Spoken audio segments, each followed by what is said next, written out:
Dear reader, allow me to introduce you to my book.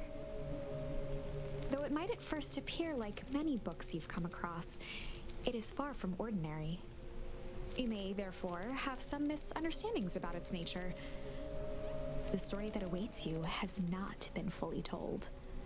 In fact, its conclusion is not yet known, even to myself. It is in that way that my book is special. It is in that way that you are special. Without you, there is no story. Chapter 1. Normal isn't what it used to be. This is a story about change. Nestled in a shallow valley is the town of Beacon Pines. Far from the town square, across the river, past the neglected welcome sign, a young boy walks alone at dawn. His name is Luca Van Horn, and like you, dear reader, he's here for a reason.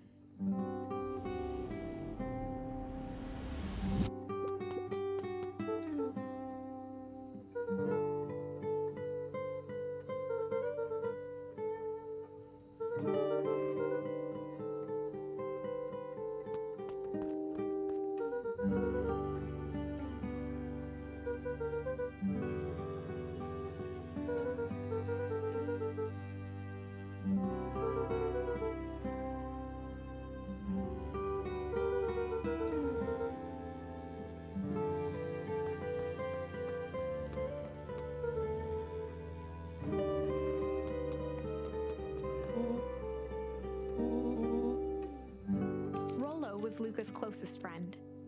He possessed many fine qualities, but subtlety was not one of them.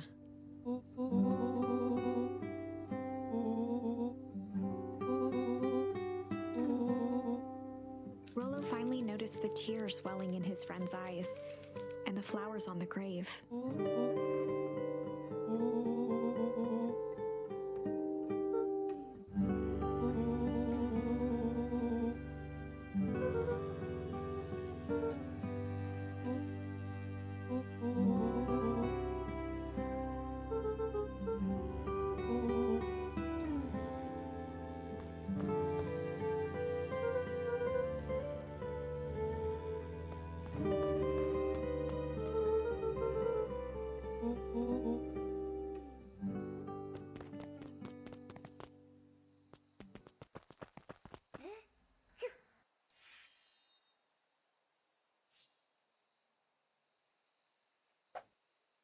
Wonderful! I had a good feeling about you from the moment you opened my book. That charm is a very special thing. Very special indeed. Keep hold of it for now. Its purpose will reveal itself soon enough.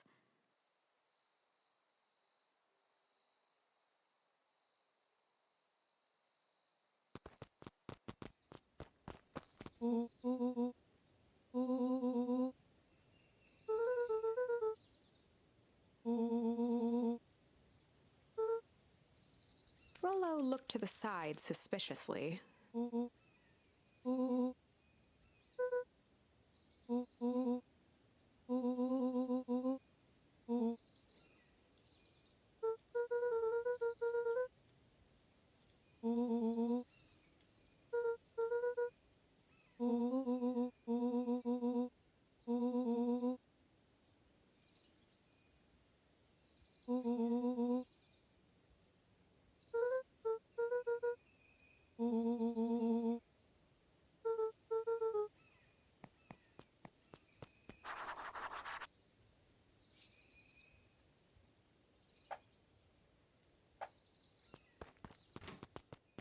Dear reader, forgive me for this interlude. Remember that charm you found in the dandelion patch? There are more of those special charms to discover throughout Beacon Pines. They've been known to reveal themselves to those who are willing. Some of them can be found in this very house. Since Gran had moved in, the house was more peaceful, more orderly, and more covered in flowery fabric.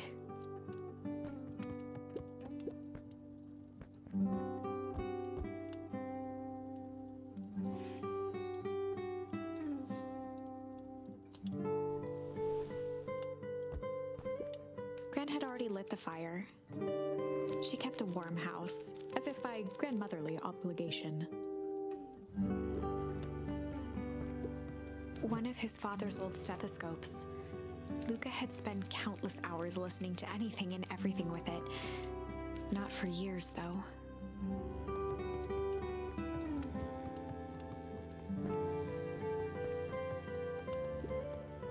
Just some dusty knickknacks. An array of prepared meals crowded the refrigerator, each labeled with the day of the week. A pair of dull scissors, a broken can opener, a mostly empty bottle of glue, and some loose string.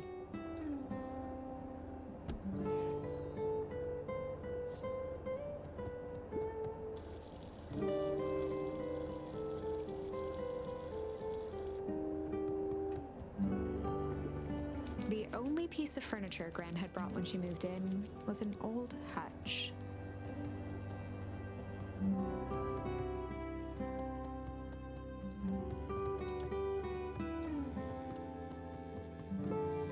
Luca paused at his parents' bedroom door. He just wasn't ready to go in yet. Gran had commandeered the upstairs closet when she moved in. "Some things need shelter from a young boy's mischief," she said.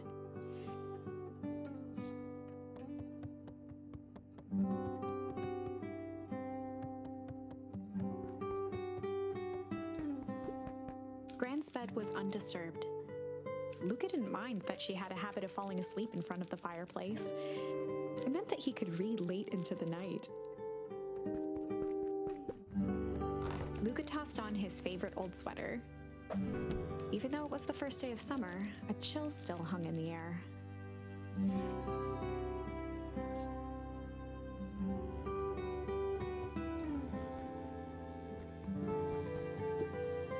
Gran's moving in meant that most of Luca's things had been crammed in the corner. Luca was somewhat annoyed by the situation.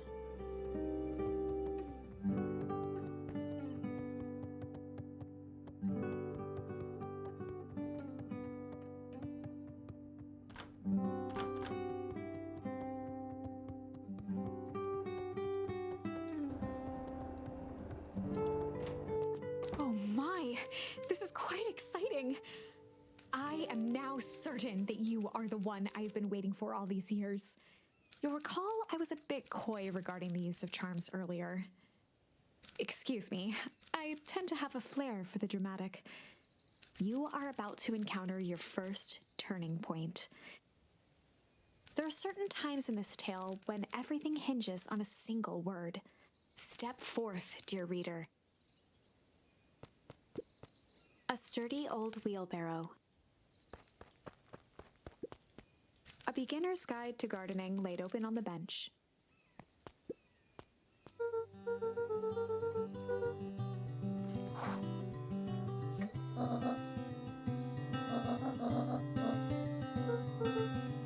The less Gran knew, the better for everyone involved.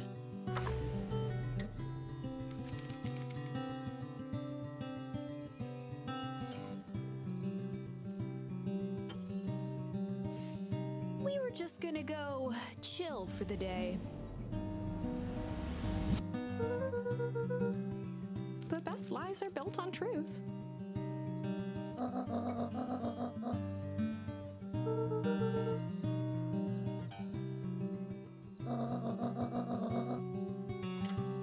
Easy. Impressive. You've managed to navigate your first turning point without too much of a mess. That is the power of charms. A single word can change everything. I think it's time to introduce you to the Chronicle.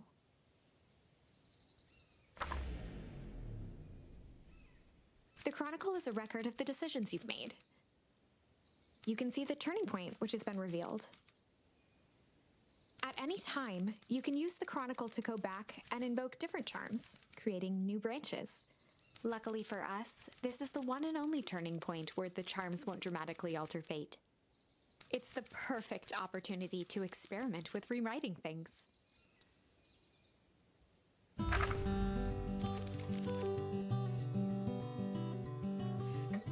We were just gonna go ponder for the day.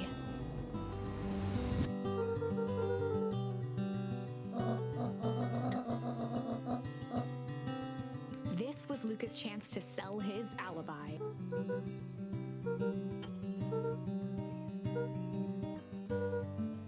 Nailed it.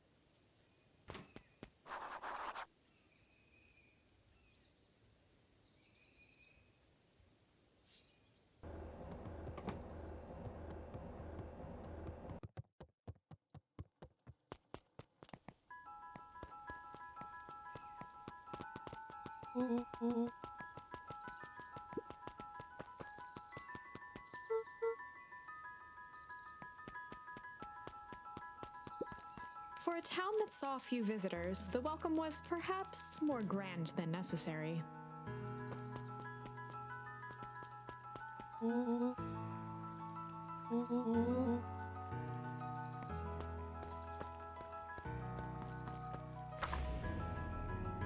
Chapter 2.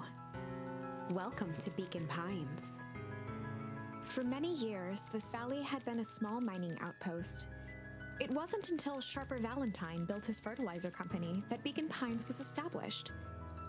Over the next 30 years, the town had grown and prospered, until the foul harvest and his sudden death. In the 6 years since, everyone was simply trying to get by.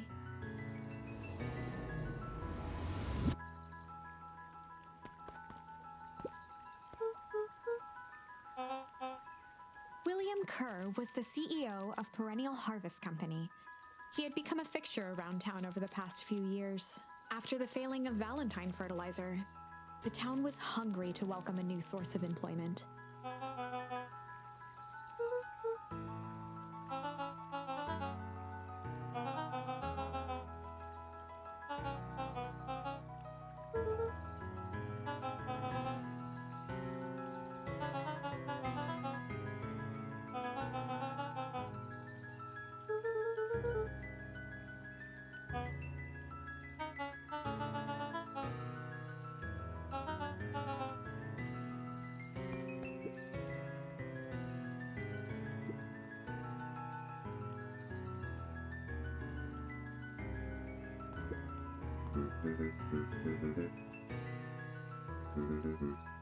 Mayor Augustus Valentine was not busy.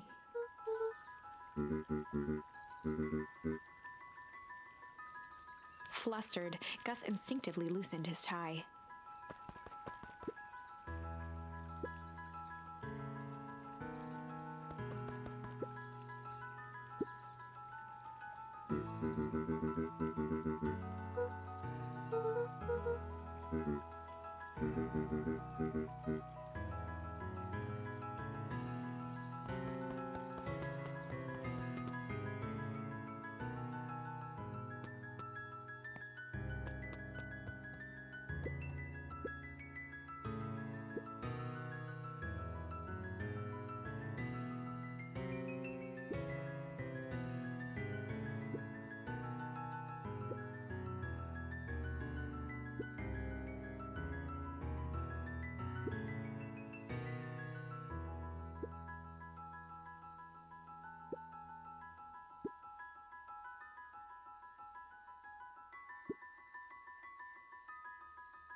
Whenever Luca saw his dad's chair by the pond, it reminded him of the days they'd pack up a couple of sandwiches and fish until sundown.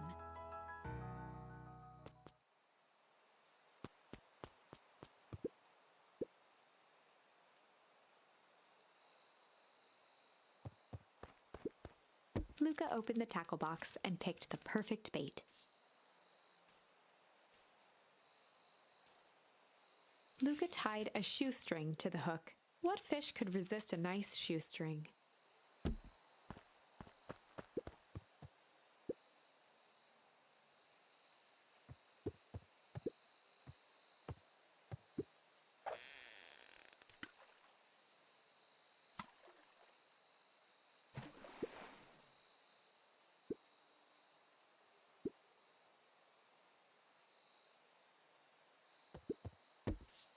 Luca gently baited a feather onto the hook, good for skimming the surface.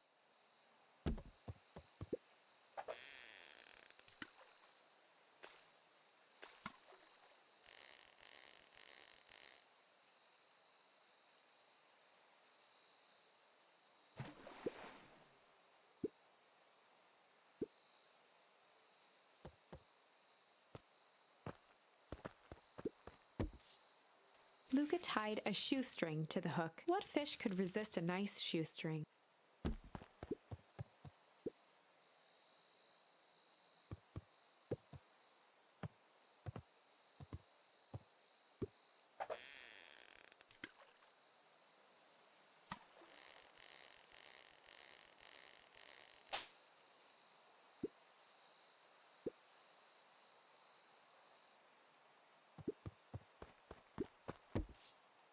Luca gently baited a feather on, good for skimming the surface.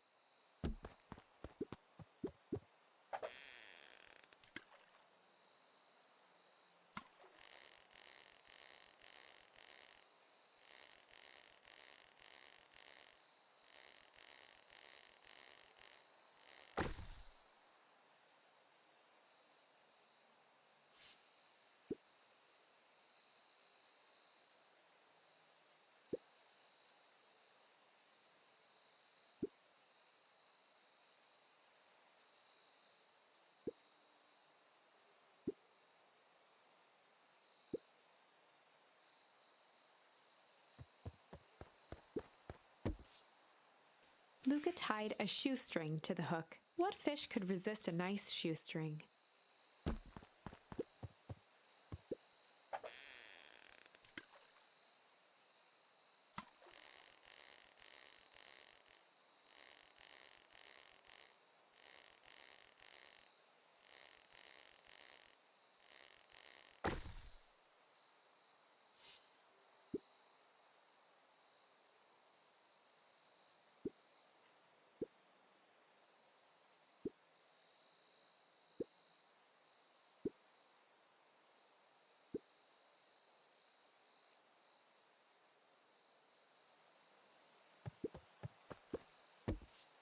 Luca gently baited a feather on, good for skimming the surface.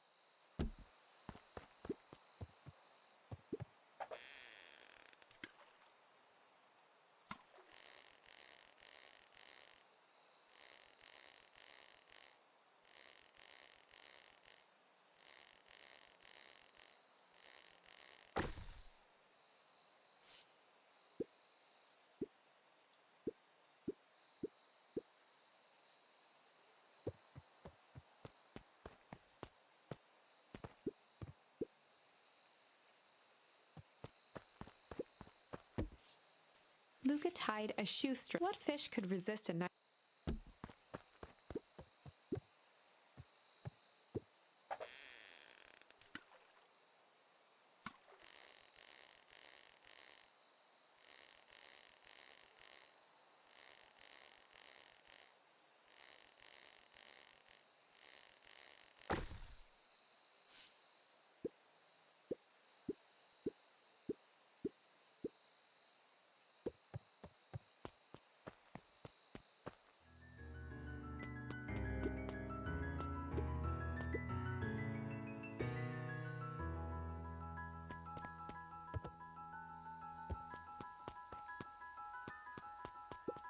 The boys had a good thing going, as long as they kept old Jeff happy.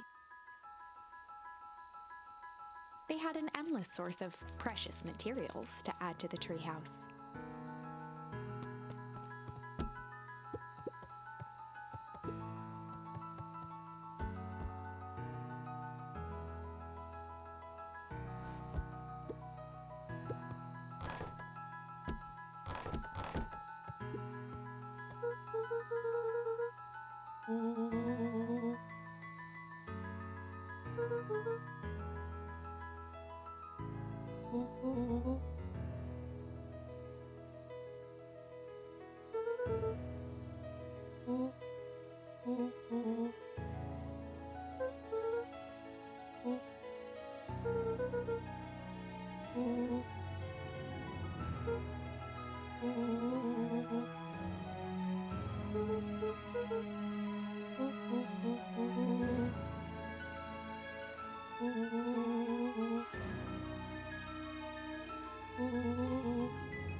On certain nights, when the clouds were just right, the boys could tune into strange patterns of static. Rollo thinks it's aliens. He always thinks it's aliens. Luca's winter coat decommissioned for the summer. With the cold holding out longer than usual, he reconsidered its usefulness.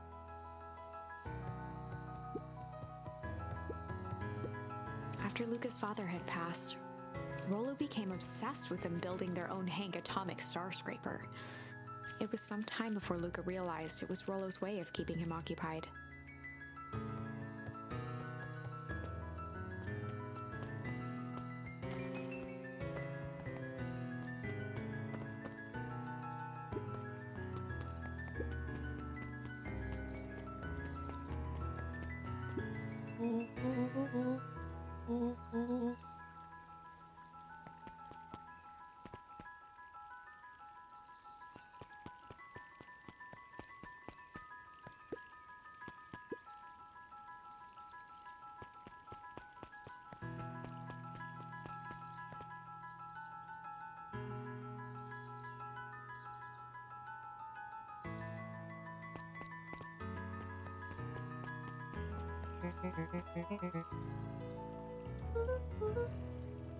Oh, right.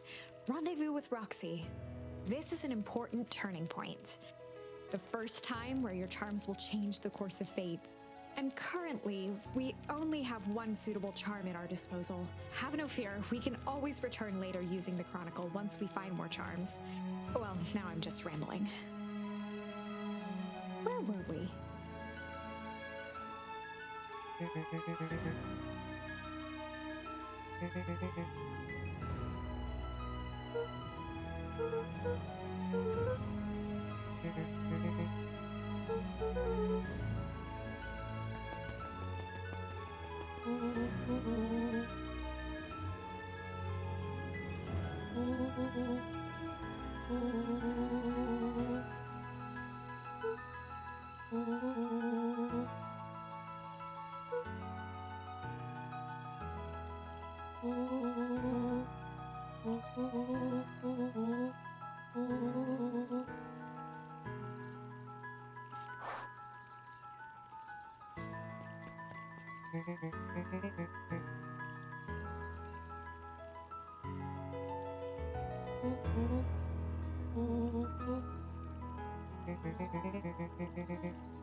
Rollo froze as Roxy took a step toward him, cracking her knuckles.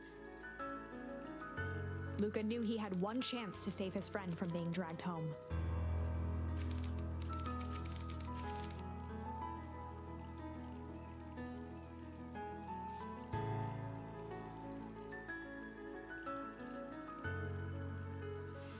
In the past, he found the best way to deal with an enraged Roxy was to be a little chill.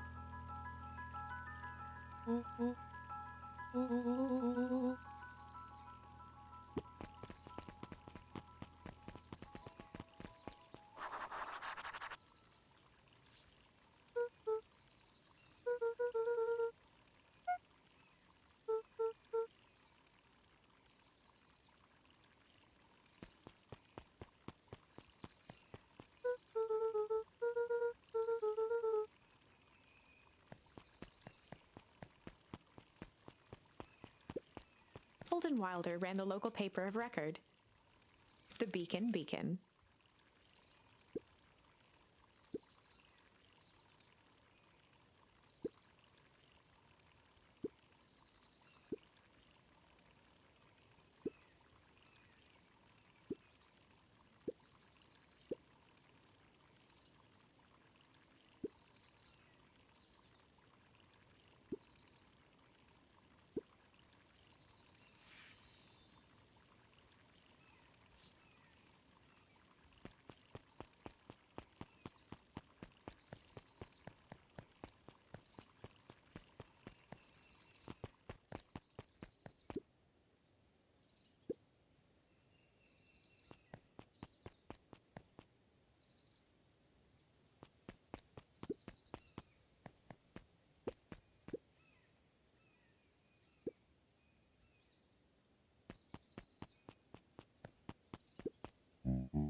A promise Gran regretted the second it was made.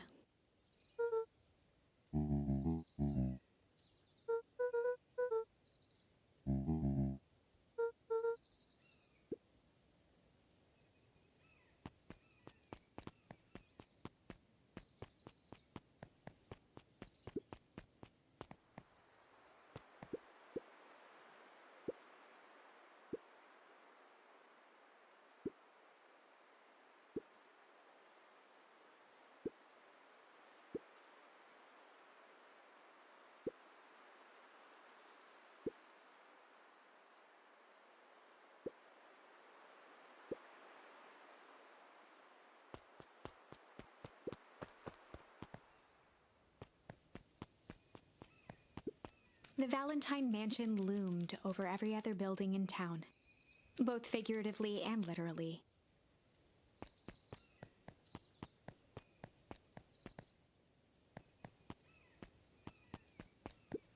After the foul harvest destroyed their wealth and reputation, the Valentines shuttered off their estate from the rest of town.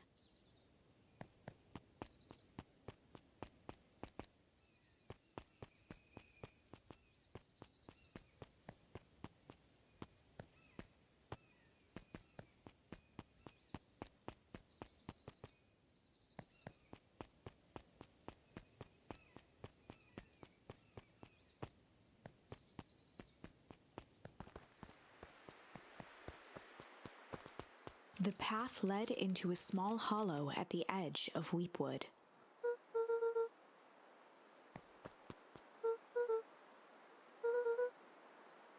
The fence thrummed with a gentle electric buzz. Luca often asked himself what Rollo would do, so that he could rule out that option.